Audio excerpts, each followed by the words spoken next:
শিলচর ইটখোলা ঘাটে বন্যার জমা জলগুলা ছিল, সেগুলা ওয়াটার পাম্পের সাহায্যে একদিক থেকে অন্য দিকে বাঁধের অন্য পাশে জলগুলো নেওয়া হচ্ছে। তো আমরা এখন আছি ইটখোলা ঘাট। তো এখানে দেখতে পাচ্ছেন একদিকে যেদিকে বরাক নদীর জল সেদিকে সেই দিকে গড়বাড়ি অনেকগুলো জলের তলে চলে গেছে।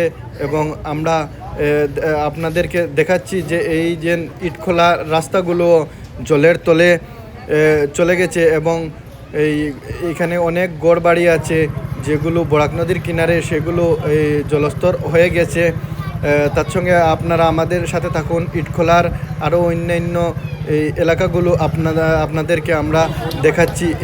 এই রাস্তাটিও ইটখোলার, এটাতেও জল এসে গেছে। এগুলো হচ্ছে এই বরাক নদীর এই পাশে যেগুলা, ওইগুলা এখন দেখতে পাচ্ছেন এইটা ইটখোলা এনডি।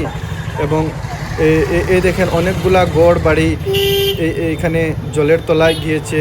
মানুষের অনেক ক্ষতি হয়েছে এবং অনেক মানুষ দুঃখিত যে এই বন্যা দেখতে পাচ্ছেন আপনারা।